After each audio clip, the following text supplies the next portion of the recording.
In life, we're given choices. We have the ability to make decisions. That's our freedom. That's our right. We get the choice between choosing what is right and what is wrong. It's in our work, it's in our social setting, it's in our family. Sometimes making those decisions don't have very big consequences. Sometimes the consequences are huge. It becomes something of integrity and honor when we have to make decisions that are very painful. It is our honor and our privilege to have our keynote speaker today, Commander Scott Waddle, U.S. Navy, retired, to speak to us about doing the right thing. Scott? Please welcome.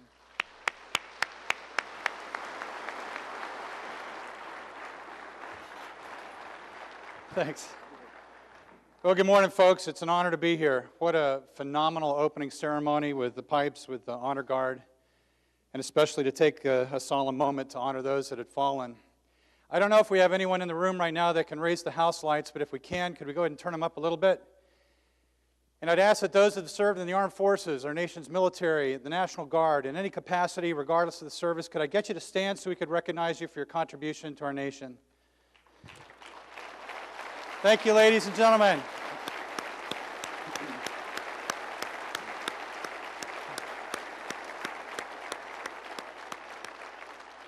Thank you for your service to our country and for protecting our freedoms. I know we have a number of folks that are in the perimeter of the room in the back. I met Twyla, her family, the two kids. We've got a bunch of seats that are still up front, so I could ask if you want to go ahead and come forward and fill in. Raise your hand if you've got a couple next to you. You can direct the folks that want to come forward. You can. It's no problem. Get you comfortable so you're not standing for an hour. But if you want to stand, that's your choice. And the opportunity today, I think, is to take home a message, not only back to your organizations where you work, but also perhaps to your families. What I would like to help you out with over the course of about the next 60 to 70 minutes is to share with you an event that occurred 7 years ago when I was in command of an improved Los Angeles-class fast attack submarine.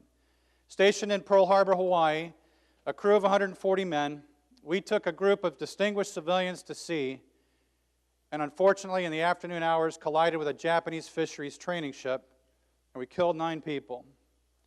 9 people perished that afternoon as a result of our submarine, our errors, our negligence to detect a vessel that was in extremis. That day we killed 4 17-year-old students, 4 kids, 2 of their instructors that were 33 and 35, 3 crew members, a communications chief that was 62. On his way home, due to retire, he never saw his family. The chief engineer, who was 45 years old, his assistant that was 43. They, I'm confident, were in the propulsion spaces the day that our submarine, the rudder, cut through the underbelly of the Hime Maru, a 150-foot long, 500-ton displacement Japanese fisheries training ship, leaving a hole 3 feet wide, 30 feet long, cutting through 2 watertight bulkheads, sinking that ship in less than 5 minutes. It could have been prevented. What are the parallels? I'm not going to identify them between first responders and those that are in your profession, but I think you yourselves will be able to do so. I read in the paper, as most of you do, when tragedies occur within your community, whether you're fighting fires in the mountains of California, where an individual that has an opportunity maybe to get to a shelter, protect him or herself, for whatever reason isn't able to do so and perishes. Some of the fallen, the list of names that we reviewed today, I know succumbed to those horrific events. In South Carolina, a chief sending a team inside to put out a fire in a building that perhaps isn't the most structurally sound, it collapses and kills all. How do you live with that? How do you endure that challenge? How do you face the families? How do you respond to your team? Never in my life, when I was in the United States Navy, did I believe that I would be on a stage addressing an audience, speaking about an incident that I am personally and professionally embarrassed to talk about. I get emotional about it because kids died as a result of the negligence of my crew. My failure as a commanding officer to observe time-tested procedures and protocols because I thought, in my arrogance, it was okay and it was safe. And I was proven wrong. Standing here before you, I would much rather tell you about the accolades, the successes, the lessons learned from men and women that I served with in the armed forces, so that you could take those back to your organizations, benefit from them, and help your team succeed and do better. I will tell you a few of the leadership lessons that I learned along the way because I think it's important, it's impactful. But today the program, the title of which is called Failure is Not Final. The takeaway today is that in life you can have a defining moment in your life, but it doesn't have to define who you are as a leader, who you are as a person. If something goes wrong on your watch and you're the leader, you're responsible, you're accountable, you own it, you buy it, you can't delegate that or give it away to anybody. When you're truthful, you're honest, and you're accountable for your actions, there will be a price to pay. But in the end, the American community is very forgiving for those who tell the truth. Let whatever unfortunate, untoward incident or event that occurs to you be that defining time. Keep your strength of character, your integrity intact. Do what's right. Do the right thing. That's the mark of a true leader. Where did I get started? In the United States Navy, at the Naval Academy in Annapolis, Maryland. Let me have you go ahead and advance the next slide for me. The remote's having a little bit of a challenge here. Back one. Keep going back. Open. One more. There we go. United States Naval Academy, Annapolis, Maryland. Why the Navy? Well, it wasn't my first choice. I was born in Misawa, Japan. My father was a career Air Force officer. I wanted to be a fighter pilot like him, blaze my trails through the sky, Mach 2.5, whatever speed I could, hopefully get my dad in that canopy to get a ride with me. But you know what? It wasn't meant to be. As I pursued this appointment to the service academies, the United States Air Force Academy to be specific, my mom pulled me aside and said, Scott, don't get your hopes up. You know, thousands of young men and women apply to these schools every year, about 20,000 to be exact, and there's only 1,200 or so that get accepted. The competition is steep. You know, keep things in balance, son, so that if you don't make it, you won't be disappointed. I looked at my mom and I thought, gosh, Mom, thanks for the pep talk. You know, I was hoping that with your confidence and your encouragement, I'd be destined to get this appointment. My guidance counselor, Miss Thompson, in Naples, Italy, at Forrest Sherman High School, the school I would ultimately graduate from in 1977, assisted me with the process. And in December of 1976, West Point, New York, sent me my appointment to go to the military academy. I was excited. I knew if one had said yes, the possibility of the others would soon follow. In January 1977, the Naval Academy, Annapolis, Maryland, said, come to us, join us on the Severn River. I knew it. 2 down, 1 more to go. The Air Force Academy would certainly say yes anytime. February came and went. March passed, and in April, I received my letter of rejection. I was brokenhearted. They cited some tonsillitis, chronic sinusitis problems. The details aren't important. But now I'm left with this choice, this dilemma.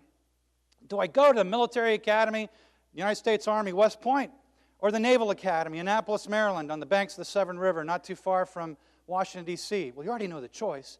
But for me, it was a difficult one. But not really that difficult when I started thinking about being exposed to the elements, the heat, the cold, the sleet, the snow, outside. I didn't like that idea. And the aircraft carrier, the comfort of a stateroom, flying off the deck of a carrier in an F-14 Tomcat, well, that would help me realize a dream. So in July of 77, I raised my hand and I took an oath to support and defend the Constitution of the United States, to obey the orders of presidents in accordance with the Military Code of Justice, the Armed Forces guidelines, their Bible, to obey the orders of these presidents and officers and others, to protect our enemy, this nation, or protect our nation, I should say, against enemies foreign and domestic. I'm getting ahead of myself, speaking too fast, I'll slow down. I didn't know what I was saying. I was just repeating words from the Commandant of Midshipmen who was standing on the decks of that step area right in front of Bancroft Hall. 1,250 of my classmates were standing in Tecumseh Court. All of us had been through an in-process that morning. My head, about 6 a.m., had been shaved. The hair that I had at that time was gone. My civilian clothes taken away from me. I was issued my first Navy uniform, and I didn't like it. It looked like White Works or Cracker Jacks, but they were white cotton jumpers and pants and kids' tennis shoes, a Dixie cup with a blue ring around the rim. I looked ridiculous. More importantly, it's about 95 degrees temperature, 98% humidity, sweat's pooling up underneath that Dixie cup, dripping down my back, going to other places I don't want to tell you. And while I'm standing there repeating this oath, all I could think of is, I want my mommy. What am I doing here? I didn't think I'd make it through the plebe summer, but I did. I managed to get through that time in my life. I also managed to make it through 7 semesters at the school. And ultimately, I'd have an opportunity to, am I doing these or are you, Nick? Let me try again with this. Ultimately, go ahead and advance. Ultimately, I'd have an opportunity to get invited to meet Admiral Hyman G. Rickover, the father of the Navy's nuke propulsion program. Now, pursuing a Bachelor of Science degree in chemistry was a challenge for me. And I really didn't work that hard at school. I did what I had to do to make the grades to get by, but I didn't really apply myself. So when I saw this piece of paper that fall semester day, I looked at the words and it said, "You're invited to leave the confines of Bancroft Hall, the Naval Academy, to interview with naval reactors for a challenging opportunity, a career in the submarine service or aboard nuke carriers and cruisers." That meant to me, I get out of class for the day if I go. So I said, I'll sign up, I'll go, I'll do it, anything to get out of the school. What I didn't realize is that if I was accepted by the Admiral that afternoon, it would be contractually binding. Whatever desires I had to be a fighter pilot or radar intercept officer, forget that, wasn't going to happen. So folks, if you haven't learned this lesson in life already, read the fine print, know what you're getting yourself into. So how many folks have served in the United States Navy? Raise your hand. I know where you are. Good, we have a bunch, so you can help me. I board a bus with 65 of my classmates. We head to Crystal City, Washington, D.C., across from the Pentagon. I enter a room, and a Navy captain comes up wearing civilian clothing. Now, I was a little bit intrigued by this. Where are the uniforms in this office? None to be had. The only person to wear the uniform was the Admiral. He wanted to make sure that folks seeing him from a distance would recognize exactly who he was. Summer whites in the spring, summer, and fall, and then the winter blues the rest of the year. Well, the captain reminds us, don't forget your 5 basic responses when you meet with the Admiral this afternoon. Now, we know these things. They've been drilled into our head from the very first day we entered the academy as plebes. Every freshman at Annapolis gets drilled into his or her head 5 basic responses, replies, if you will, to any question an upperclassman may have for you. You reply with one of the following. Choose the one that works the best. Yes, sir. No, sir. Aye, aye, sir. I'll find out, sir. No excuse, sir. Those 5. Yes, sir. No, sir. Aye, aye, sir. I'll find out, sir. No excuse, sir. Now think how easy your life would be if your direct reports would respond to your questions that way. Funny, huh? Well, that's the Naval Academy. That's not your life. Now substitute ma'am where it's appropriate because there's men and women at the academy. So we knew the 5 responses. We headed off to meet with the design engineers. When we came back, we broke for lunch, and then we started our interviews with the Admiral. Now, unlike the morning interviews, where we were able to come back, caucus, and compare notes, once a guy left the conference room to go see the Admiral, he never returned. So we didn't know what was going on. We didn't know the attitude of the Admiral, what the overall environment was going to be that day. But we had heard horror stories, Rickover stories, which are legendary in the United States Navy. 62 is now whittled down to 3. I'm there with 2 other classmates. The captain comes in. Waddle, where are you? Here, sir, I reply. Follow me. Yes, sir. I get up. We walk outside the room, down the passageway or the hallway. I'm standing outside this outer office waiting for my cue, my turn, to go in and see the Admiral. Now, this outer office has 4 secretaries working diligently on projects for the Admiral at their oak desks. They're big. The room itself isn't very large, but they occupy that space, and you have to be careful when you navigate past them. When tapped on the shoulder, I did just that. Made it through the outer office door and past the secretaries. No pleasantries. I couldn't be charismatic. I couldn't engage them in conversation. Kept my mouth shut. Had to find that inner office door, get through that threshold, look for the oak chair that's in front of the Admiral's desk, sit in it, don't speak until spoken to, and when the Admiral says you're dismissed, get out of there as quickly as I can. I'm through the inner office door. I see the chair. I see the Admiral. I can't see his face. It's blocked by a piece of paper. Perhaps it was the report on how I'd done earlier that day in my interviews with design engineers. But I saw that oak chair. I'm fixed on it. I get in front of the chair. I sit down. The chair is behind me, the Admiral's desk in front. I can't see him still. I see his body, not his face. I sit down in the chair, relax my legs, relax my arms, and something completely unexpected happens. My rear end starts to inch ever so slowly forward in the seat. I look at the chair. I look at the Admiral. I look at the chair again. I plant my feet on the ground, I hold on to the armrest, and I push my rear end back. Confident that I'm in place, that I'm not going to go anywhere. I also kind of wiggle my rear end around a little bit to make sure this chair isn't about to collapse. Confident that it's sturdy enough, relax the legs, and it happens all over again. My rear end is almost falling out of this chair. I look at the Admiral, look at the chair, hold on to the armrest, plant my feet on the ground, push my rear end back, pick up my left leg. I hook it around the front leg of the chair. pick up my right leg. I hook it around the other leg. Confident now that I'm not going to slide forward further, I relax my legs, relax my arms, look up. The Admiral has the paper on the desk. He's looking at me square in the eye. Waddle, you're a cocky son of a gun. Well, I don't know where that accusation or statement came from, but yes, sir, came out of my mouth. That's the only basic response that worked here. Meanwhile, I'm consumed with this chair. What the hell's going on here? He says, you're an Eagle Scout. I sit up high. I'm proud of that fact. Yes, sir. Well, Mr. Waddle, are you going to have a submarine merit badge when you get to my boats? Realizing this is now a hostile interview and not a lot of accolades are coming from this man. No, Admiral, I reply. No, sir. Said, I see you went to Fort Benning, Georgia, the end of your sophomore year. The Army's military parachute jump school. I didn't say anything. Who was right? Why they do those things, I don't know. The Admiral didn't either. But he said, you were the cadet honor graduate. You got the Iron Mike in your class. I'm really proud of that fact because we had 250 regular Army folks. We had 50 midshipmen, a number of West Point cadets, and I was top in my class. Man, I was ready to quit that job and go be a black hat at Fort Benning. But I was proud, and I sat tall, said, yes, sir. He said, well, tell me this again, Midshipman Waddle. Why would a man of your caliber of intelligence, your level of common sense, want to jump out of a perfectly good airplane? I looked at him and I said, no excuse, sir. Keeping these answers short, I got to get out of there as fast as I can. I feel like the lion with a lamb in front of him, and I'm not the lion, I'm the lamb. I'm about to get consumed. This is not a good place. And meanwhile, I'm still thinking, what's up with this chair? And he points at the paper, and I don't know what he had on me, but it wasn't good. The smirk alone on his face told me, ma'am, I was in trouble. He said, what's this? You're a Naval Academy cheerleader? Well, Mr. Cheerleader, stand up and give me a cheer. Didn't see this train coming. I unlock my legs from around the chair. I stand up. My mind goes blank. I'm thinking, oh, dear God, give me a cheer. More importantly, please don't let my classmates hear what I'm about to do. And the U.S. Naval Academy chant comes out of my mouth. U-S-N-A. U-S-N-A. U-S-N. Almost get that last day out. He says, Waddle, shut up and sit down. I get in the chair. I lock myself back in place. Said, your grades have been all over the place, up and down like a roller coaster. What are you going to do about it? Oh. 7 goes into 10, not quite 1.5. I know I've got to study extra hours. I can deal with 10 extra hours a week. It's not going to put an impact on my social style. So I say, Admiral, I'll study 10 extra hours a week. Not enough. No hesitation. No pause. I said 20 extra hours a week, Admiral. With so much forcefulness and conviction, I was confident he'd buy it. Not enough.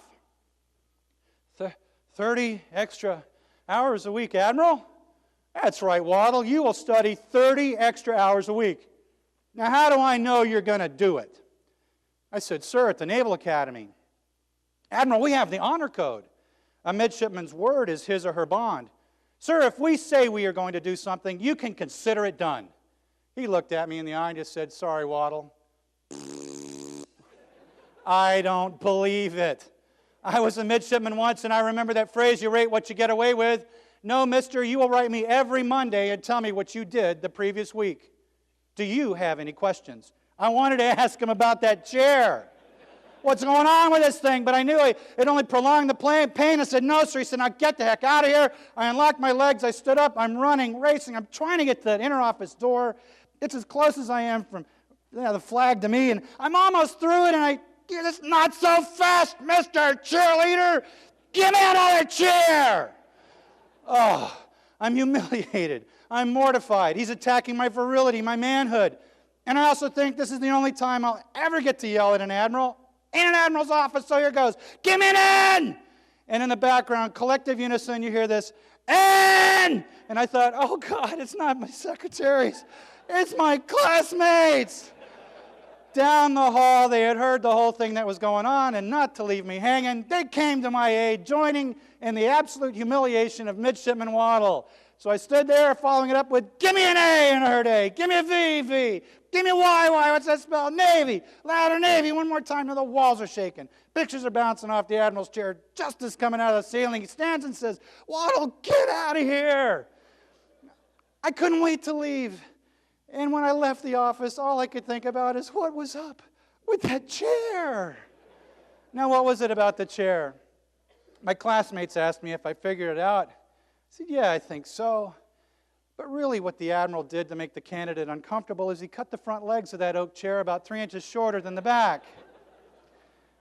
And if that wasn't enough, in between each candidate interview, he would have a secretary come in with a can of pledge and spray the seating surface and buff it to a waxy shine so someone like me wearing a wool uniform sitting in that chair, whoop, you go flying out of it.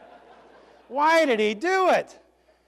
He knew being in the presence of an admiral, it would be intimidating. Certainly that's got to make a young man or woman uncomfortable, especially when you're not enlisted, you're not a commissioned officer, you're in this limbo land of midshipman rank where you're waiting to get your commission. And so he knew that if he could put the candidate in an uncomfortable position, he could see how that individual would respond. And so that test was that chair. Graduated from the academy, I go to my first submarine, the USS Alabama, which is a ballistic missile boat, built it in New London, Connecticut. Remarkable engineering machine and marvel. The design, incredible. Just the entire, I want to say technological marvel in itself was just a spectacular experience for me. But before I could leave that submarine, after completing my submarine warfare qualifications, I had the coveted dolphins that pen, like aviators wear the wings of gold. I had to go back to naval reactors and pass my engineer certification. So entering naval reactors, more oral interviews, more written exams, you wait for the captain to come back and say yes or no. With a much smaller group this time, only about 14 of us, the Navy captain came back and said, Lieutenant Waddle, where are you? I said, here, sir. The very fact that my name was called was not a good sign. I couldn't believe it. I'd done what I thought was a good job on the test. I didn't know if I hit a home run. I certainly felt like it, but you just didn't know. And getting called out certainly meant that I had failed, and you only had 2 chances to pass this process. I was devastated. I was embarrassed to leave that group because certainly they looked at me with the greatest of sorrow, thinking that I was going to be escorted out and told something bad. I had to go see the admiral, and I knew that that was even worse. Ushered into his office, I was motioned to a chair. I looked for it. It wasn't that oak chair, but I sat down. The admiral went over to the filing cabinet. He opened a drawer, pulled out a file, and I saw the name Midshipman Waddle on the outside, and that intrigued me. What is this? When he started flipping through the contents, I recognized the handwriting. I thought, my God, those are the letters. And he paused at one. He said 28 hours. And he looked at me. And I thought, oh my God, the number was 30. And I only did 28. This is not good. He looked at me as if he wanted an answer. And I just kind of went, I didn't know. I couldn't remember the details. And he went to the next letter and he said 34, 28. All right, you studied 28 hours. You made up the deficit the next week. Studied a little bit extra. He flipped through the remaining letters. Good, you kept your promise. Lieutenant, what did you learn from this? I said, Admiral, 3 years ago you identified I wasn't working to my full potential. I was doing the bare minimum to get by. What did you learn, Lieutenant? I had the highest grade point average that last semester, Admiral, because you taught me if I worked harder, did more than the bare minimum to get by, I could achieve greater success. And he smiled. I had gotten the message. I had learned a valuable lesson. Anything else? Yes, sir, I replied. As a submarine officer and a member of your organization, I've learned how valuable the tenet of integrity, accountability, and responsibility are. Those are the 3 words that I think are the cornerstone of that program. And believe it or not just that program, but what our daily lives should be built upon. How we do things, how we interact with people, how we perform our business. Integrity, accountability, responsibility. The Admiral smiled. He said, Waddle, you did a great job. You performed extremely well on your exam. You will be an engineer someday. I wish you continued success. I left his office. I didn't see him again except for one other time before he passed away. But the man to this day continues to be a mentor of mine, a man I hold with great respect, a remarkable mentor. 18 years later, I took command of the USS Greenville, an improved Los Angeles-class fast-attack submarine, longer than a football field long, a crew of 140 men, 9,000-ton displacement, $2.5 billion of taxpayer assets. I never expected in my wildest dreams that I would make a career of the Navy. My goal, not getting into the flight program, was to do 5 years, get out, go to law school, maybe medical school, raise a family. What happened instead is I raised a family and I became part of bigger families as I continued my career in the Navy, realizing that the talent that existed within that organization, the young men and women that I had the chance to serve with, that was my calling. To be a coach, to be a mentor, to help them in life. As my dad reminded me when I graduated from school at the Naval Academy, he said, son, be a mentor to the individuals that you work with, the young men and women. Help them get to where they need to go in life. Be a coach, be a mentor, be an inspiration to them. He said, son, be a cheerleader. And I thought, oh, God, Dad, did you have to use that one? Come on. I knew what he was trying to say. I've always had a little bit of cheerleader in me my whole life. I've been the one to root for the underdog, to help the individual that people say you can't do it, you can't make it, and help them get to where they truly want to be in life. 18 years. It was tough. I competed against some of the best and the brightest in our organization, and I was honored that I got the nod to be part of this wonderful crew.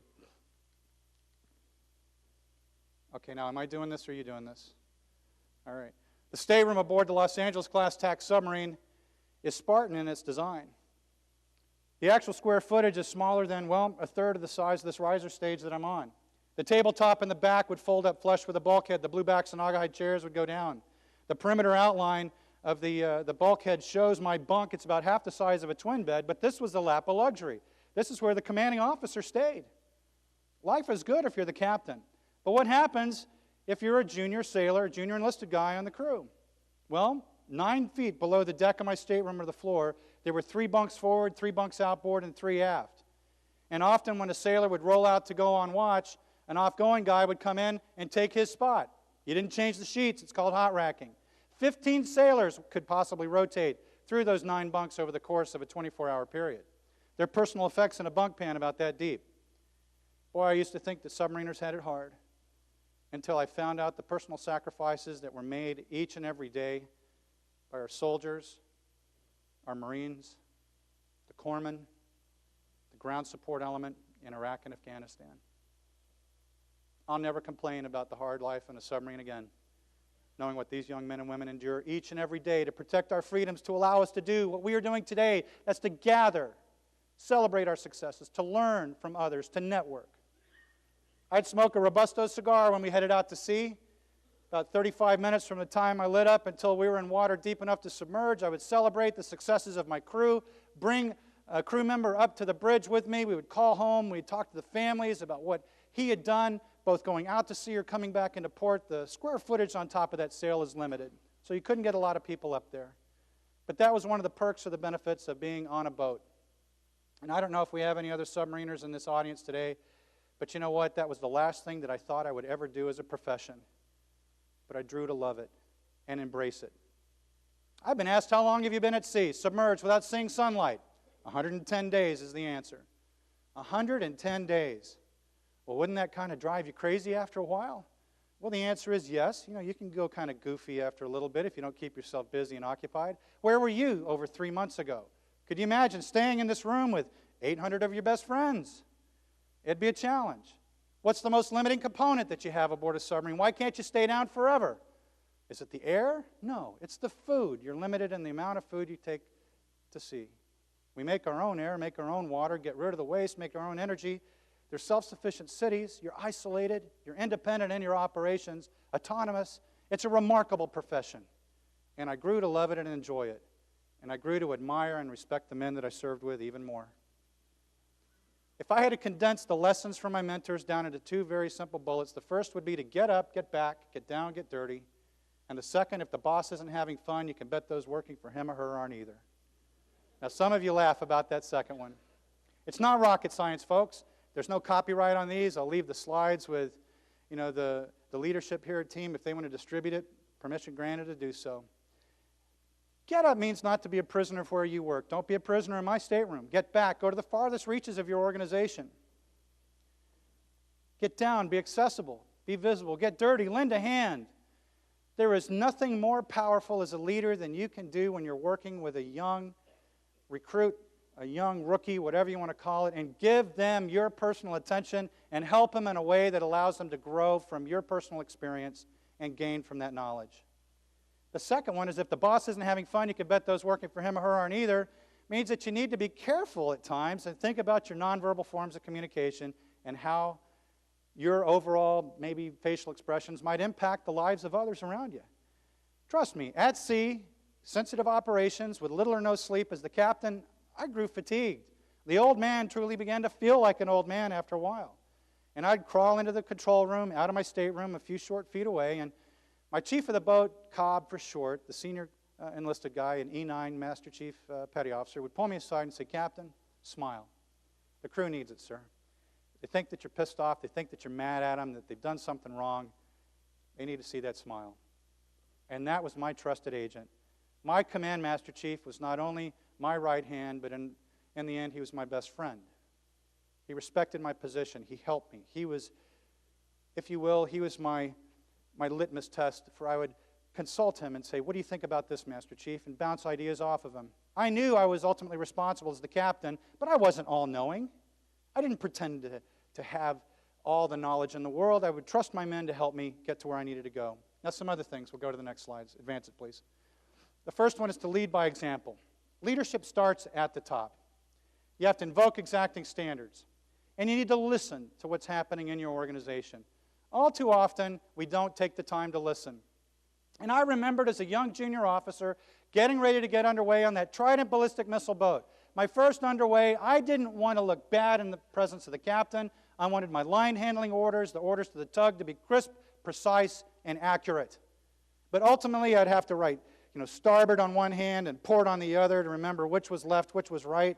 Then I had to flip it over and do it the opposite way on the palms of my hands, knowing that when I looked back, the orders were exactly different. If you're in the Navy, you appreciate that. If you're not, well, then it's no big deal. But I would do little things like that just to make sure that I looked good in front of my captain, that I got it right because I wanted to build the confidence with my men. But ultimately, I did something that wasn't exactly perfect or in the captain's, position or opinion exactly right. And he'd rip into me in a way that only a commanding officer could, and then I felt like just a failure. But I remembered those experiences as a seasoned captain, because that young junior officer that was getting underway for the first time with me on board the Greenville, it may have been my fourth or fifth hundredth underway, but maybe it was his first or second. Give him a break. Give him a chance. If it's good enough, then let it go. If it's going to compromise the safety of the ship, then intervene. But listen. Now, communicate effectively with a sense of purpose and meaning. You may think what you're conveying to those in your organization is going to result in a certain outcome, but it's important that you monitor the events as they develop along the way. Let me give you an example. My first day in command, I told my men, stop the yelling, stop the profanity, treat each other with respect. I had just been blown away by the fact that my predecessor on an underway that we'd had the previous month, because I'd been on board now for 30 days before I could take command of the submarine, used profanity in a way that, well, frankly, just disturbed me. Now, the words themselves weren't offensive. I'd been in the Navy for 18 years. I'd heard some of the most creative prose to come out of the life, or the mouth, I should say, of these young men and women, but to come out of the mouth of the captain, that was just wrong. So I told my men, stop the yelling, stop the profanity, treat each other with respect. I kept it very short. 3 other things I want you to remember, gentlemen. Safety, efficiency, and backup. I had them say those words in unison. When we were done, the XO dismissed the crew, and I went down the hatch. And it was probably the shortest captain call that these men had had in the last 3 years. Pleased at the fact that I kept my tasking to the crew short, concise, very brief. I landed on the deck plate, and a sailor came up to me. "Good morning, Captain. How are you?" His name was Bransfield, Petty Officer Bransfield. I knew these guys by face, by sight. I could call out their name. I had 30 days to learn their names, to know almost everything about their families, their goals, their inspiration, where they wanted to go in life, what their overall accomplishments were, and where they wanted to head, whether it was in the military or not. And I paused, and I'm looking at the overhead of the submarine. I could see the guts, everything out in the outboard area. And Bransfield asked me, because I must have had a quizzical look on my face, "Is there something wrong, Captain?" "What, Bransfield? Is there a problem, sir?" I said, No, everything is fine. I was just reveling in the fact that now I'm part of this wonderful crew. I excused myself, brushed by him, got into my stateroom that was a few short feet away, did the message traffic that day, my job, went home. Came back down to the boat the next morning. Now, as my head crossed the threshold of the hull of the submarine, I smelled an aroma that I'd known my entire Navy career. Puzzled at the fact that I didn't remember authorizing that on the night work list for the previous evening, the Command Master Chief came up and handed me a cup of coffee. "Good morning, Captain. How are you?" I said, "Good, Cobb. What's going on? He said, well, what do you think? I said, what did we do? Sir, when you went home last night, Bransfield came down to the chief's quarters. He told us about the problem in the overhead that you saw. Really, Master Chief, what was that problem? Sir, Bransfield didn't know. As a matter of fact, he told us that he asked you if something was wrong, and you told him no, there was nothing wrong. But he didn't believe it. He knew that there was something wrong, sir. So we put 4 sailors up in the overhead for 1 hour. 4 man-hours were expended. They checked everything, port to starboard, bow to stern, hull valves, insulation, pneumatic systems, the pot of water piping, the electrical conduit. Everything up there, sir, we checked. We couldn't find anything wrong. So I asked him, Master Chief, what did you do? He said, we painted it, sir. Excuse me. I said, you what? We painted it. You see, that's a sailor's solution to anything that's wrong, that you can't figure out, is you paint the sucker. And I thought, oh my God, we just wasted those valuable man-hours. My men were off chasing something that wasn't necessary, but they did it just to please me. Because they wanted to do it because I must have conveyed to young Bransfield that there was something wrong. So I learned the value of communicating clearly. Let's go to the next slide, please.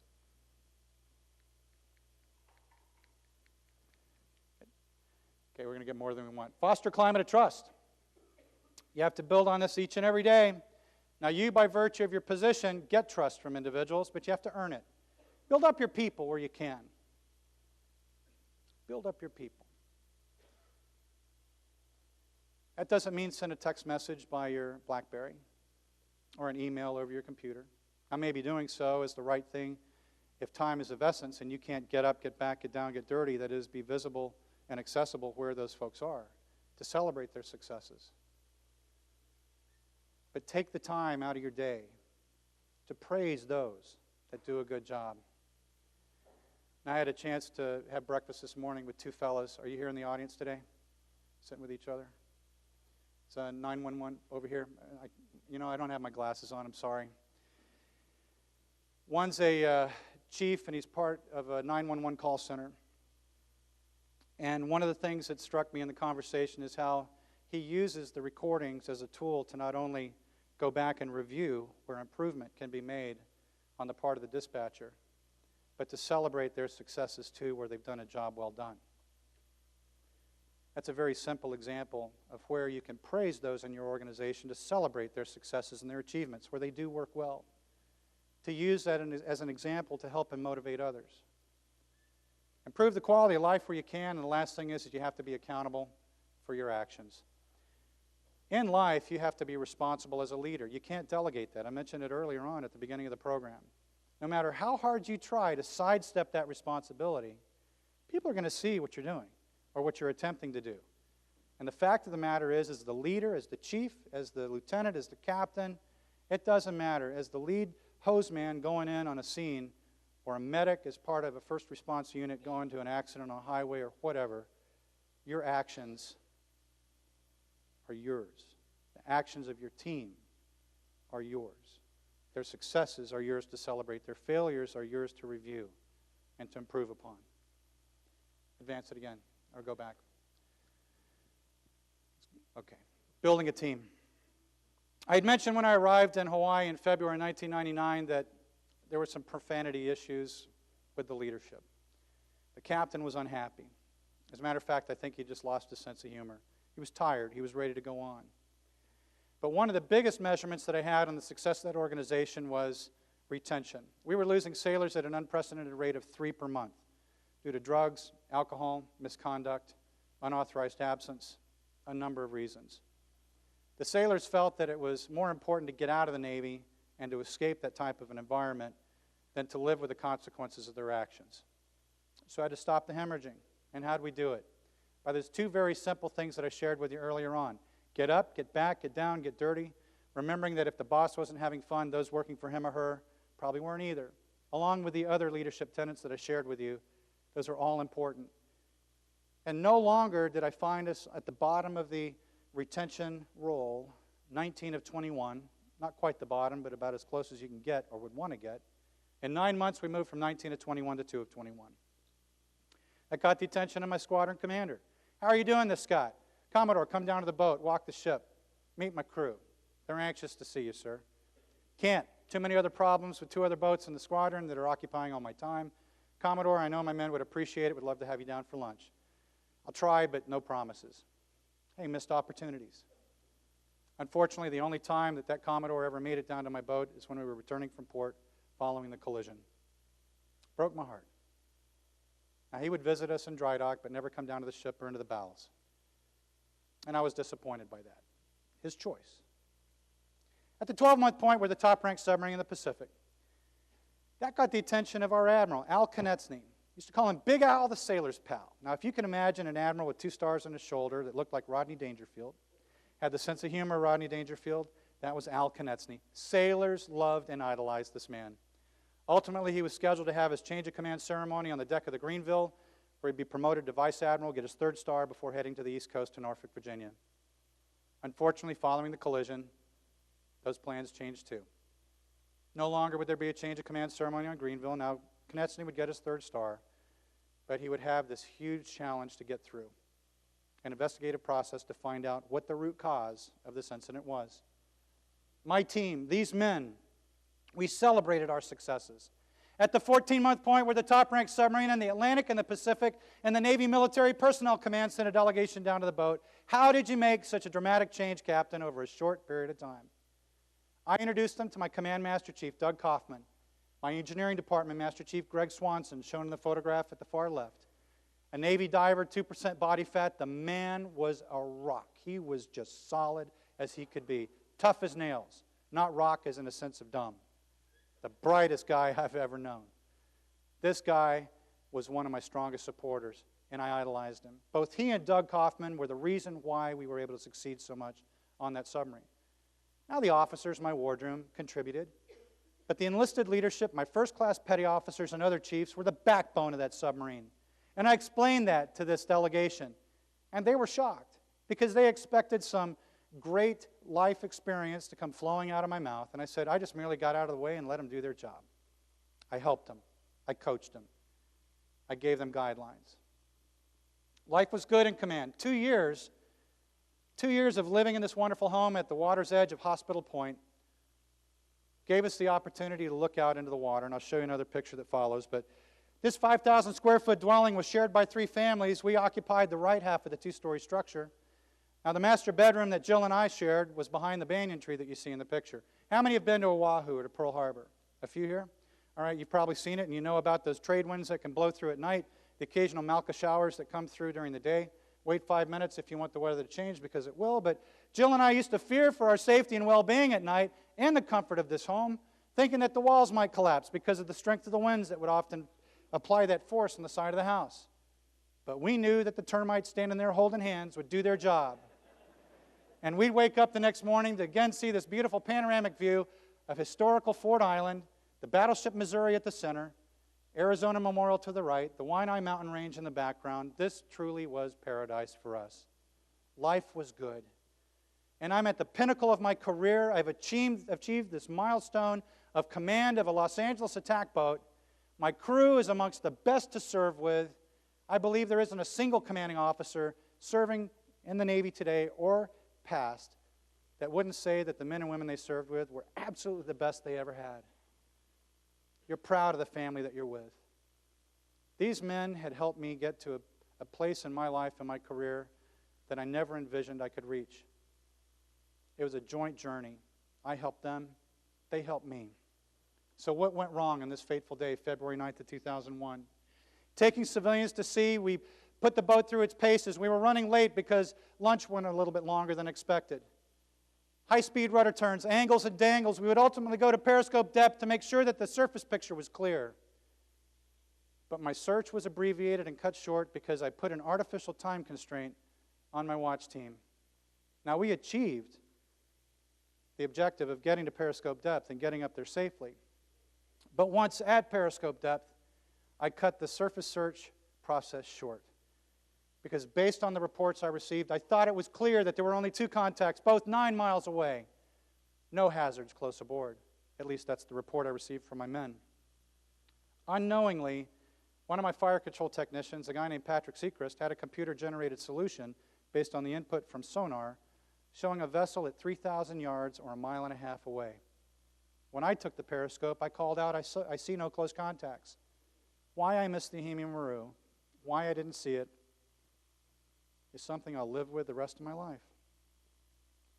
Had I paused, had I looked more carefully down lines of bearing, where this computer-generated solution was, had my petty officer said, "Captain, stop, let's look this way," I wouldn't be standing here before you. 9 people wouldn't have died. More than likely, I'd still be on active duty. But emergency deep is what I called, and the submarine headed down to the 400 feet, increasing speed to 25 knots, lowering mast and antennas to get to that bottom depth as quickly as possible to prepare for the next event, which is an emergency surface. I have a 6-minute video that's going to summarize and tell you what happened on that fateful day. Advance the slide. Sound, please. Can you go ahead and back up the slide for me, please? And click the left button to start the video.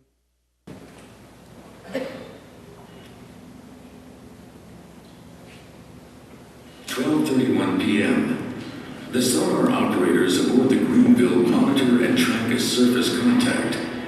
It's assigned the number S13. The Greenville and contact S13 are operating in an area about 9 miles south of the Hawaiian island of Waddle.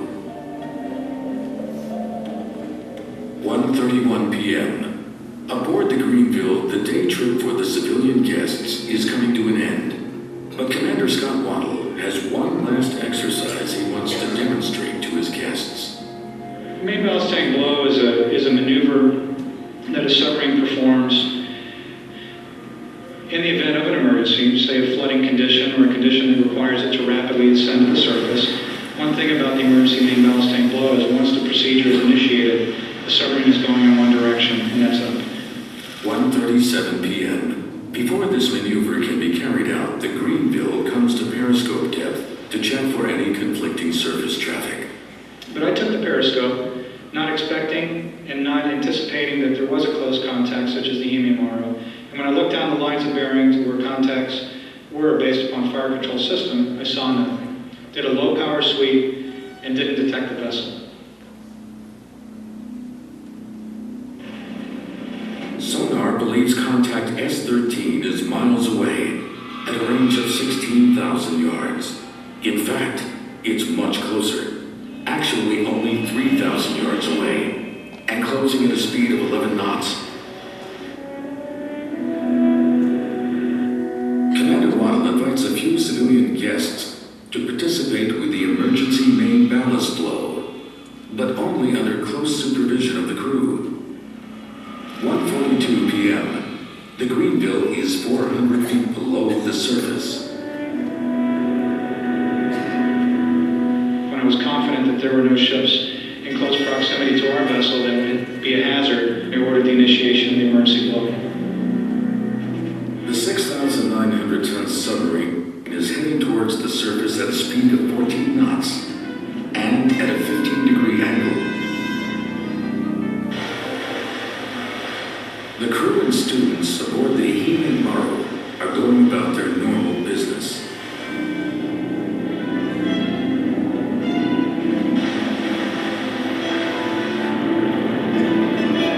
It was at 100 feet when the first bang, the first sensation of impact took place. It felt as if the stern of the ship was being lifted up above the sea.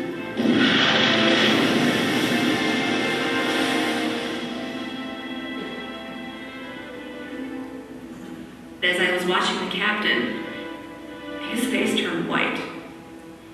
And he said, "Jesus, what the hell was that?" A deckman then informed me that a submarine was rising from the rear port side. And then as I increased the magnification on the periscope, I could see high school. Those were the first words that I could plainly read, and then I read Iwo Jima. And I thought to myself, oh my God, this is a school boat. We've hit a vessel with kids.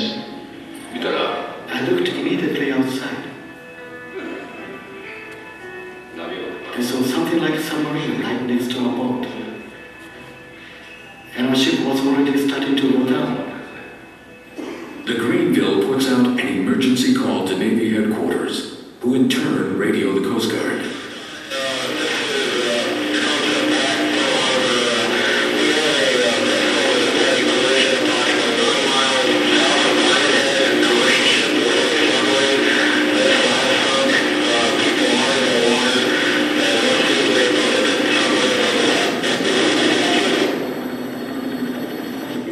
Someone was shouting, "Go up, go up." So I did. The rest, I don't remember. That's all. Then I saw the boat sinking. It was almost in a vertical position. It was probably 2 to 3 minutes as our submarine was racing and trying to get to that position when the Himimara's stern went beneath the surface, and more rapidly the bow, as I would say the forward third of the vessel, pointed up. And then within seconds disappeared.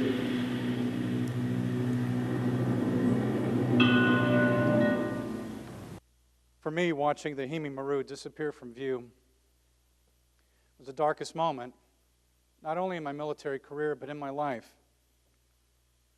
When I raised the periscope and I trained it astern, advance the slide, please. Go back. Thank you. When I trained it astern, to my shock and horror, what I saw was a vessel that looked like this. A 150-foot-long fisheries training ship listing astern to starboard. It didn't take long to figure out what had happened. We've had a collision. Sound the collision alarm. All ahead full. This is the captain. Right full rudder. I have the con. Rig shift for general emergency. Quiet in control.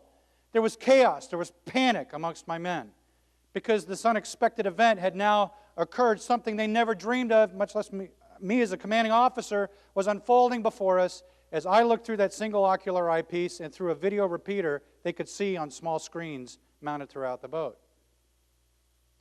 I could see the vessel listing astern to starboard, little kids, tiny kids, clambering on the ship. I read the word fisheries in high school and I thought, my God, this is a whale-watching ship or some kind of a tourist vessel. How do we hit them? They're sinking. God, get them off. They can't see what's happening. Help them, please. I'm thinking this. I'm pleading quietly, God, help them. Get them off this ship. As we steadied on a southerly course, the vessel went vertical, disappeared from view, slipped beneath the surface of the ocean. I knew in the seconds that it would take us to close that 3/4 of a mile gap, if people hadn't gotten off, the likelihood of them surviving was decaying exponentially. The engineer came into the control room. How can I help, Captain? I said, break rig for dive, engineer. Open the lower bridge hatch, upper hatch. Shift the watch to the sail. We've got to see what's happening. Captain, we can't do that. We're not fully surfaced. None of the water is out of the after and forward ballast tanks, sir. If we porpoise and we go underneath the surface of the ocean, we could flood and lose the submarine. Break rig for dive, engineers directed. Shift the watch to the bridge. Continue with prepare to surface. Yes, sir. I clambered up that 25-foot ladder 30 seconds later, and we slowed in close proximity to one survivor. During the period of time that I'd given the order to shift the watch to the bridge, the water release mechanisms had activated on the capsules containing the life rafts. They inflated, got to the surface. People, survivors, clambered in. As we closed the gap to one individual, we were less than 30 yards away. His eyes grew large as saucers, and I couldn't figure out why. Well, it didn't take long when I looked down by the side of our hull, and I saw the crashing waves bouncing back, almost capsizing his life raft. All back full, engineer. Put your rudder midships. Take a position 100 yards away. We backed away from the survivors. Later would be criticized because they thought we were abandoning them. Our 25-foot-long flexible Jacob's ladder that was banging against the side of the hull. Perilously. It was dangerous for anybody up on the sail to try to navigate and climb down that thing to get to anyone on the surface. The diesel fuel that now created a slick that was almost a square, 1/4 of a mile square area. It was huge. The fuel tanks had ruptured when our rudder cut through the underbelly of that ship. You saw the discoloration of the water in the video. But seconds after I got to the bridge and we started to back away, I heard the sounds of helicopter rotor blades. Thinking the Coast Guard was responding to our distress call, I was so dismayed to see the letters NBC on the side. And that's exactly what I felt. Oh, God. God, help these people.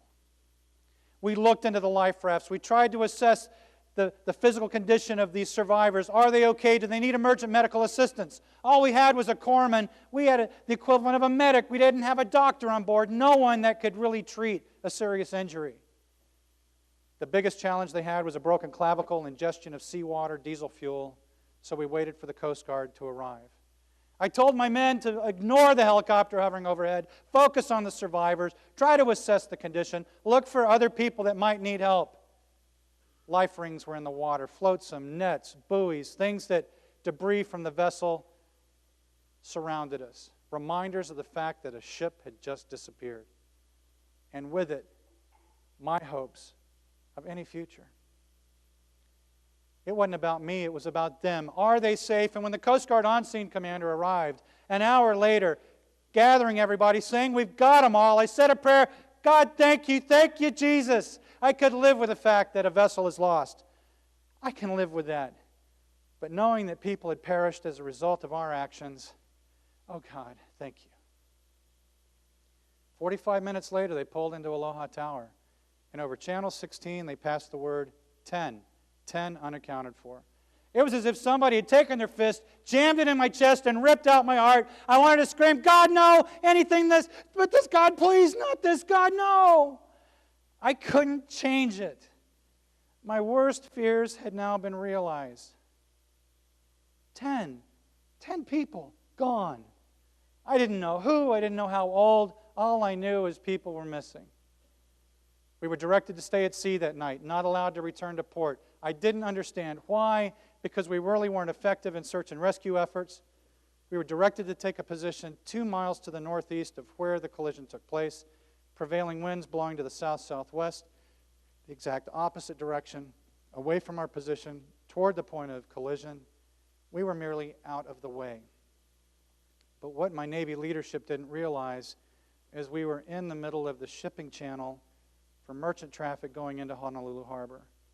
Our stern rudder, broken because it had collided with the underbelly of that ship, gave us a false light picture to any approaching vessels. They would think merely by our running light and our masthead light that we were much smaller than we actually were. We were a 7,000-ton vessel, equal in displacement of some of these small merchants. We almost got hit twice that night because of our restricted maneuvering capability. We struggled the rest of the evening to deal with the fact that people were missing. We listened to search and rescue efforts to no avail. No one else was found. Directed to return to port at 10 a.m. Saturday morning, we would leave the Hime Maru behind. 2,000 feet below the surface, it would rest on the ocean floor 9 miles away from Diamond Head. In the upper right-hand part of the slide, you see a yellow dot that shows the point, bottom topography, where the Hime Maru would rest. Vertical and upright. It would sink going backwards, impacting the ocean floor at a speed of about 45 to 50 knots. The 3 other dots, the one on the shelf off the reef runway of Honolulu Airport, is where the vessel would be raised almost 10 months to a year later through the heroic efforts of the United States Navy, Norwegian civilian services, Japanese salvage forces. There, the remains of 8 of 9 that were killed would be located. The reason I said 10 earlier is because Captain Onishi forgot to include himself as a survivor. The actual number of missing were 9. The final point in the bottom right-hand part of the slide is where it rests in 36,000 feet of water 30 miles off the coast, with a beacon to mark its last location. All this would happen months later. But on my mind right now is the pressing issue of getting my crippled submarine home. My crew and 16 civilians, 8 couples, 7 from Houston, Texas, and 1 from the Baltimore, Washington area. Before we rounded the bend of Hospital Point, we had to approach Pearl Harbor Channel entrance. A vessel of equivalent size of the Hime Maru, the picture I showed earlier, cut across our bow in violation of the rules of the road. The captain standing on the starboard wing wall, staring us down, in essence saying, "We know who you are, we know what you did, and we are doing this as a sign of protest." We're restricted in our ability to maneuver. We're the deep draft vessel. All back full, left full rudder, sound the collision alarm, 5 blasts on the ship's whistle, contact the captain, channel 16, prepare to run aground, prepare for collision. We missed his ship by less than 75 feet, by less than half a boat length. And we missed the coral reef by 25 feet, less than the diameter of the hull of our boat. We were visibly shaken by this reckless act by this other captain. But they were angry, rightfully so. But their actions almost cost what the Navy thought would be the next worst fear: another collision and grounding upon return to port. When we made it to Pearl Harbor at 10 a.m., the Brow was landed. The Admiral returned from his farewell tour, saying goodbye to his Pacific Rim allies. It was cut short for obvious reasons.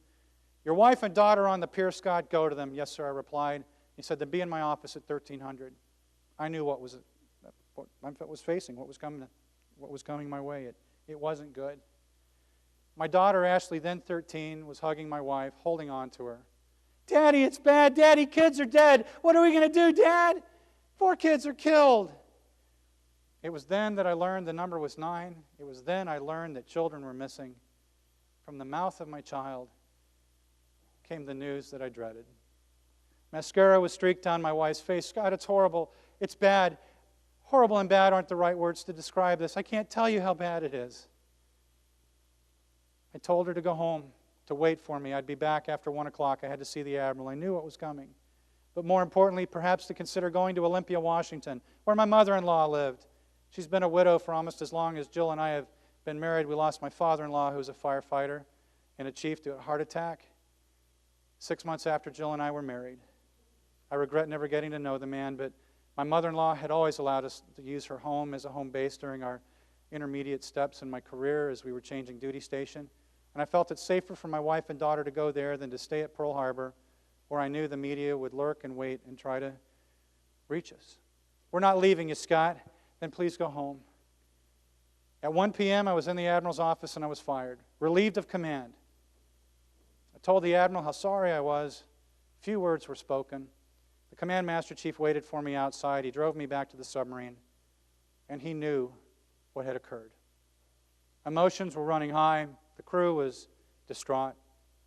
Not all men were upset to see me leave. I'm not that arrogant to think I could win the hearts of all my crew, but the majority were so disappointed and saddened by what had occurred.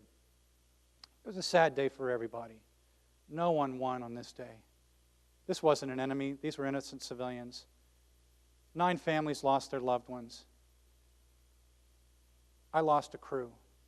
A crew lost their captain. The embarrassment, the discredit, the disgrace that this caused not only our submarine service, our Navy, our military, our nation, was just horrible. And never in my wildest dreams did I ever think that we could be in that position. The Master Chief took me back to the submarine. I packed up my stuff. I picked up the general announcing system, the 1MC, and before I left, I told my men, "Remember what you saw. Remember what occurred. On the days that follow when an investigation is held, tell the truth. Don't embellish your stories. If you don't have an answer to a question, say you don't know. It's been such an honor to serve with you, and I'm so deeply saddened by the event that has occurred and the embarrassment, the disgrace this has caused. I've lost the thing I've loved the most. I've lost my command and my crew." And I left. And the Command Master Chief drove me back to the house, and he had to stop at least 3 or 4 times because it was difficult for him to see. I entered the home, the telephone rang, the media wanted a quote. No comment. I hung up the phone. It rang again. I realized we had a listed telephone number. All they had to do was call directory assistance. They could get our number. I pulled the phone out of the wall. And I sat on the couch, numb, turned on the television, and my wife said, "Please, Scott, don't. It's not good." I said, "I have to know. I have to see what's being said." There were the faces of the family members coming in from Japan, arriving on island. I could see the dismay. I could see the anguish in the faces of the wives, the widows now, and the mothers and fathers that had lost their kids, the brothers that had lost their brothers. I was horrified at this, and I didn't know what I could do. And I went online. I tried to reach my dad back in Austin, Texas, and when I got onto AOL, joined the chat room, tell us what you think. One guy called it Texasgate. The Houstonians, the couples we had from Houston, Texas, were on board. I'm a native of Austin, Texas. George W. Bush back then was the newly elected president. They called it Texasgate, and I was mortified by some of the ridiculous things I read. One individual had the audacity to say, "You got 9. Why didn't you get the other 35? Remember what they did to us in Pearl Harbor." I was disgusted by that. I couldn't believe the hatred that I saw, Not only against me. Go kill yourself. You're Satan personified. You embody the very elements of evil. You've killed children. Do what's best for everybody. Kill yourself. Take your own life. Good riddance. I was lost. I was lost. What do I do? I feared for my family's well-being. I was less than 2 months away from a 20-year potential retirement, and I looked at the opportunity of maybe losing all of that to go to Leavenworth to break big rocks into little rocks. Homicide, 9 counts. Dereliction of duty, intentionally hazarding my vessel. I knew these were charges that I'd be faced with. Nothing could help me. Nothing could save me. And that night in bed, my wife came and joined me about 10 p.m. We were both exhausted. Tears again streaked down her face. Said, "Honey, I'm so sorry." She said, "No, Scott, you don't understand. I just did something that 4 families can't do. I just kissed our daughter goodnight." The emotions are raw.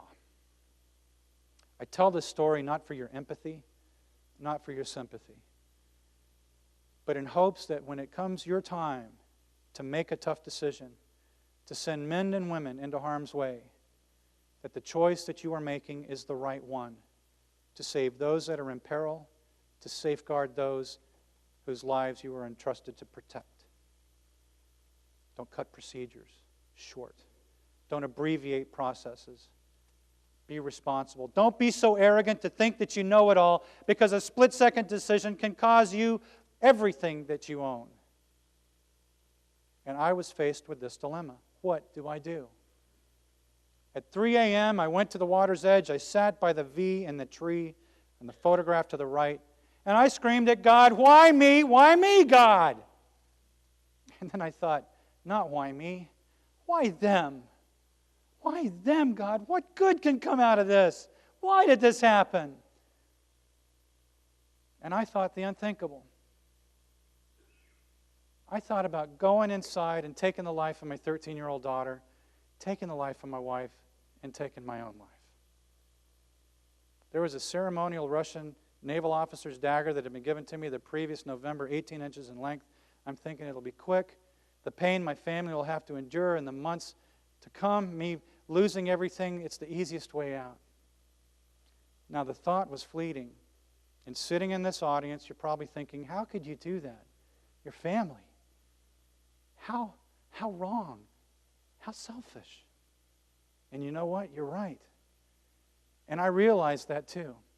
Because I had faced several challenges before in my time as a military officer, counseling individuals who were experiencing difficulty in their lives, counseling them, coaching them to get through these processes. And here, suddenly, I'm in that position. But I share this with you because I want you to know, in times of great despair and distress, rational individuals will think irrationally. Now, you can say there's a spiritual element to this. If you're a person of faith, know that I am too. I'm not here to preach to you today. But sitting on that bench, I asked for help, and I received my answer. In the form of an embrace, it felt like warmth. I don't know what it was, but suddenly I'm back in that office doing those ridiculous cheers in the presence of the Admiral. I'm uttering those words, integrity, accountability, responsibility. I hear coaches, teachers, parishioners, scoutmasters, my parents, words and voices of encouragement. I know that I can get up and face whatever challenge comes my way. Because hours later, the editorial cartoon in the in the Portland Oregonian, the USS Navy VIP party cruises, sorry Waddle, you didn't run a tight ship, the Davy Jones bar, the Mermaid Lounge, the hot tub deck, defied my incompetence as a leader. I'm walking the plank. A bikini-clad woman saluting me with the wrong hand, a guy in a dinghy off the bow with a case of beer, a guy on the bow shooting a skeet gun. I was mortified by what I saw. To me, there was no humor in this incident. But the cartoon in itself embodied my incompetence as a captain. It didn't matter what I had accomplished in my career prior to that point. This defined to the world who I was. I had a choice. The Greenville would dry dock the next week. Damage was limited to the point of impact beneath the brow. You can see the scarring on the rubber anticoat coating. The leading edge of the rudder is what caused that damage, cutting through the underbelly of the Hemi Maru. Magnificent engineering marvels. Next slide, please. They're phenomenal. $2.5 billion walking from the dry dock area. I just was overwhelmed by the significance of that position. But it didn't matter. I had lost it all. Accidents continue to happen. Back one. The San Francisco would collide with a sea mountain, submerged depth 550 feet, 30 knots, stopping instantly, killing one sailor, blunt force trauma to the head as it hit a submerged mountain. Kevin Mooney will live with this incident the rest of his life, and 36 other sailors were critically injured. Mistakes happen because of human error. You can study all the lessons in the world, but if you don't apply them and practice them, you'll be vulnerable. So what happened? Denied the opportunity to meet the families, I would have to write letters of apology. They would stay on island for 3 weeks. The court of inquiry would happen 4 weeks after the incident. I wanted to get to the families because I knew how valuable and important it was to bow before them with the deepest of respect, to say, I am sorry, to atone for my actions. I was born in Japan. I visited the country several times. I know the importance and the value of saying I'm sorry to someone that you offend. But I was denied that opportunity. The request made that Sunday following the incident fell on deaf ears.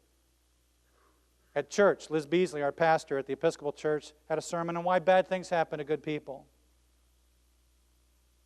And I found my strength.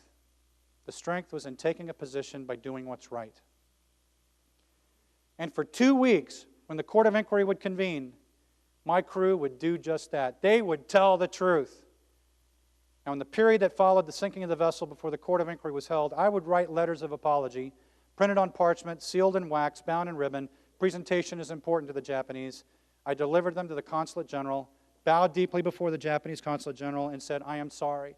Please take these letters back to Japan and deliver them to the family members, the principal of the high school, the governor of the prefecture, the captain of the vessel, and any other individual that I have offended, and let them know how sorry I am for the pain I've caused them. Now, I didn't have the approval of my attorney, Charlie Gittens, who I had hired at that time. He's a Naval Academy graduate, a Marine Lieutenant Colonel, NFO. And he was infuriated when he found out that I had done this, because he said, Scott, when you say you're sorry, that's an admission of guilt in our judicial system, and that will cripple our defense position. You've just screwed us. I said, Charlie, you're called counselor for a reason. I have to follow my gut instinct and do what's right. He said, you pull any more of these shenanigans, and I won't be your legal attorney. I said, that's your choice, Charlie. Now, my 2 military JAG officers that were assisting me were not aware of this either, but I took this action because I felt it was the right thing to do. When I left the Consulate General's office, they lined up at the parking lot. As I left in my civilian clothes and a suit, they saluted me. They saluted me as a sign of respect for what I had done as a compassionate human being. And my healing process began at that point, because I had faced a dilemma and a burden that I was carrying, and the atonement for my actions began not only my healing process, but the healing process for those that I had offended. And for 2 weeks, the 4 admirals in blue to the right, these gentlemen, next slide please, would ask the toughest questions of my men. And to an individual, they would stand tall and do what's right. I was proud of them as I sat at the center chair of that desk. When Patrick Seacrest took the stand and testified under the protection of immunity, admitting that he had a generated contact on computer solution 3,000 yards away, minutes before the collision, but didn't identify that to the control party, I was proud of him. It didn't matter that he had testimonial immunity. The fact that Seacrest identified mistakes that were made and was truthful showed he had honor. And that afternoon, for the first time, advance the slide please, I had the opportunity to meet the press. And standing before them for the first time, speaking publicly, I said, today, Patrick Seacrest, testifying under the protection of immunity, identified some mistakes that were made. But Seacrest is not the one to blame for this collision, this loss of life. In command, the captain is accountable and responsible for his or her actions. And as the former commanding officer of the Greenville, I alone bear all the responsibility for the actions of my crew. And that's it. I left. My wife Jill stood by my side each and every day. My father Dan Waddle had flown in 3 days after the incident to be with us for support. The purpose of his trip before, we were going to play golf for 3 weeks, but it didn't matter now. He was there, what we were going to do before, he was there now to help us get through this incident. Our daughter Ashley, then 13, was taken care of by our Navy family friends, and we were fortunate to have them stand by us during this difficult and challenging time. Sechrist would hold the Bible for one last time. That afternoon, "Captain, can you ever forgive me?" He was our command career counselor. He helped bolster retention aboard the submarine. He was responsible, helping me as a man to help those members of my crew get to where they wanted in life, whether it was with the Navy or not. "Can you ever forgive me, Captain?" he asked. All is forgiven, Sechrist. Learn from this. He advanced to Chief Petty Officer, continues to do well in his career. But the submarine would leave without me. Next slide. There'd be no second chances. The interim captain, Tony Cortez, would wave from the bridge, sound the ship's whistle. The crew, in essence, saying goodbye, farewell. No do-overs. Next slide. I'd have a lot to think about.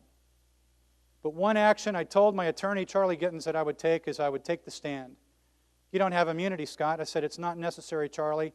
I promised the families that I've met that they would hear from me."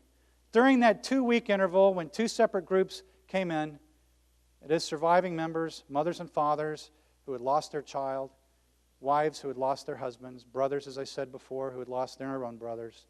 I had the chance to bow before them in the afternoon hours of the court in private to atone for my actions. They screamed at the top of their voice, yelling at me in words that I didn't understand, but in the presence of a translator, I didn't need to understand what those words were. The emotion behind them told me exactly their disdain, their hatred for me, for what I represented, for what pain I had caused them. I never knew so much fluid could fall from the sinus cavity of an individual. I bowed before them, saying, "Please, please forgive me. Know that I am sorry for the pain that I have caused you. Know that I ask for forgiveness, and I know that you can never give it to me. There's nothing that I could do to replace the loss or the pain that you are experiencing. But you will hear from me." And that last Friday, I took the stand. That morning, they read the charges: negligent homicide, 9 counts, dereliction of duty, intentionally hazarding a vessel. The Navy JAG, representing the court members, couldn't believe that I was taking the stand. He doesn't have protection. Why is he doing this? And Charlie told them, because it's an honorable act, and he's accountable for his actions. And for 8 grueling hours, the admirals would ask the hardest questions. I'd be criticized for the manner with which I responded, because the media said that even on the stand, the commander was still very much in command. It wasn't arrogance, folks. When you tell the truth and you're honest, you don't have to remember what you say, because the truth is easy to repeat and tell. And I told the admiral squarely, "I know that when I die, I'll be judged. But today I'm being judged by you. I'm ready to answer your questions." As a sign of respect, Admiral Nathman quit calling me commander, addressing me by my rank, and called me captain, my former title, as a sign of respect for what I had done. And then I would wait. For 30 days, the report would be prepared. It would be delivered to Admiral Fargo, the fleet commander. The recommendation not to go to court-martial, take me to Admiral's mast, allow me to retire, honorable discharge, pension intact. The Japanese families were infuriated. They wanted me to go to jail. I don't blame them. I could never possibly understand the pain that they have experienced. On the day of my daughter's 17th birthday, it was a solemn moment for me. I reflected on the fact that as a parent of a 17-year-old, there were 4 other families that could no longer celebrate what I was experiencing that day. I live with this every day of my life. I don't forget. Does it consume me? At times it has. I believe my physical condition probably shows you a weakness there. I'm not as trim as I used to be. My weight fluctuates. I deal with this crisis in a way that many people do, in phases, and I survive it with the passing of time. My current physical condition is no excuse for what it is, and I'm smart enough to know that I've got to take better care of myself. Otherwise, I might not be around very much longer. But there's professional assistance out there if you too need help to get through a challenge or a crisis in your life. I'm fortunate to have family members that have stood by me through this incident, have supported me, have been by my side when they could have easily have left. The Hemi Maru would be salvaged months after I left the Navy, raised to water depth of 130 feet, and there the remains of 8 of 9 that were killed would be recovered. Takeshi Mitsuguchi, one student, remains lost at sea and has not been found. Next slide. 2 anchors were pulled from the Hime Maru. One now, next slide please, is at the cenotaph at the Fisheries High School in Iwo Jima, Japan. I left the Navy October 1st of 2001, 19 days after 9/11. Not a good time to enter the workforce. I'd go to my mother-in-law's house in Olympia, Washington. I'd join my wife and daughter, who moved there in July of 2001, and I'd stay there for 10 months. A little bit longer. Actually, I left in August of 2002. No, October to August, 10 months. Guys, let me tell you, 10 months at your mother-in-law's house, that is a long time. There was no gold watch, no retirement ceremony, no end-of-tour award. I left the Navy, honorable discharge, pay pension intact, but so ashamed of what had happened. 19 days after 9/11, I hoped I could fight this war on terror. I could stay in the military and serve, but when the admiral during Admiral's Mass said, "Scott, if you want to stay in the Navy, you've got to show cause and justify why we should keep you," that in itself told me I wasn't wanted, I wasn't needed, and besides, I don't think I could have done anything of much value after that incident. You may say it's not fair, but that's the way it is. And so I stayed at my mother-in-law's house in a dark moment, February of 2002, with no job leads in hand. I'm in the lazy boy chair watching the Today Show, cup of coffee in hand, my wife's pink terry cloth bathrobe on, and my daughter's Homer Simpson slippers. Fellas, it's not a pretty picture. And from the kitchen, Loretta, my mother-in-law, yells, "Hey, you dumb commander, when are you going to get a job and get out of my house? You've been here for 4 months." I said, "Loretta, get off my back. God, I hate my life. It can't get worse than this. God, I hate my life." Ashley came up, she put her hand on my shoulder and said, "It can get worse, Dad." I said, "How's that, kid?" She said, "We could be here another year." That's part of the humor. God, I love my daughter. I found a job. I moved to North Carolina. I started work with their global power systems company. I stayed on with them for 4 years before I was invited to speak to a group, and my calling was to reach a greater audience in hopes that this message of accountability could help others that are experiencing not only challenge in their life, but perhaps avoid some of the pitfalls that we made, that I experienced. I wrote a book called The Right Thing. I didn't want to do it, but Integrity Publishers out of Brentwood, Tennessee said, "Scott, you have a valuable message that will help others in life." I said, "I'll do this if we don't sensationalize the story, if the proceeds go to benefit not-for-profit groups." And true to their word, they honored those requests. I brought some outside. I sell them for $20. They go to benefit a number of great causes. You know many of them: St. Jude's Children's Hospital, Susan Komen Race for the Cure, Leukemia Lymphoma Process Program, the Fisher House for the United States Military. We have our fallen soldiers from the war in Afghanistan, Iraq, and, well, our first responders. There's so many that benefit. But in the book, you survive and move forward through a horrible thing like this. Next slide, please. Because of faith, advance it, please, family, and the last one, your friends. When I talk about family, advance the slide, please, these are the ladies that are important in my life. My wife, Jill, who stood by my side each and every day, was my rock. She protected me from the hate mail that we received. I never knew it came into the home. She screened the stuff from the computer before I could get to it. She screened the calls. She was there by myself, standing by me during a great time of despair. Our daughter, Ashley, is now a senior at the United States Naval Academy. She wants to be a Marine F-18 Hornet pilot, and I'm proud of that kid. I hope she gets to fulfill her dream, whatever it is. I'm proud that she is where she is today, and even more impressed with the fact that she's choosing a path that, frankly, I never envisioned that she would have an opportunity to experience. The last picture is the old battle axe Loretta in the upper right-hand slide. That's my mother-in-law, guys. That's what I get to go back to in Olympia. Don't get me wrong, I love my mother-in-law. Loretta is the reason also why I'm here today. She gave us shelter when we needed it the most. But 10 months is a long time. Let me close. In life, these setbacks and disappointments that we experience should be nothing more, as I said earlier on, than a defining time in our life. This story, again, is not about empathy for me or sympathy. It's for the family members that lost their loved ones. There have been changes to the protocol of distinguished visitors on board submarines. The process with which they're screened and allowed to participate in military maneuvers is improved. Periscope search procedures have been modified. Photonics masks, non-penetrating the hull, have been designed such that it can help preclude mistakes that we made from occurring. But the bottom line is this: we should have missed them. They were there. We had tracked them for an hour and a half. There was no excuse for not knowing that they were so close. It's inexcusable. And so I share with you that the confidence, the achievement of a team, perhaps the arrogance of a commanding officer that is experiencing great success could have parallels in your life. It was nothing more than a horrific accident, but it was preventable.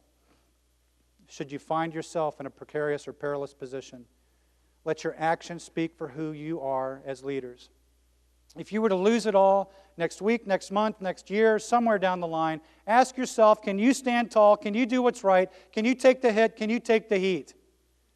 If I could stand before you and survive an incident like this, can our family survive? Yes, they did. Is it possible to make it through? Yes, you can. It takes the courage and the conviction to know that if you're honest and if you're truthful, you will survive an ordeal such as this kind of magnitude. I hope you never face it. Do what's right. Be a leader. Do the right thing. If you're interested, I'll see you outside. Take your questions. God bless you. Thank you for having me. Thank you for what you do for your communities.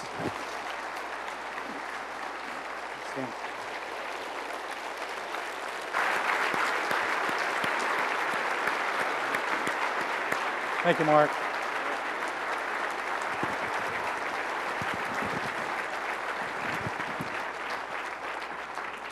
On behalf of the State Fire Marshal and the State Training Committee, we would like you to have these tokens of appreciation, sharing your story and doing the right thing. Can't hear you, Mark. Speak louder. The State Training Committee. Thanks. Thanks for the shirt. Thanks for the ball cap, folks. I'll see you out in the lobby. Thank you.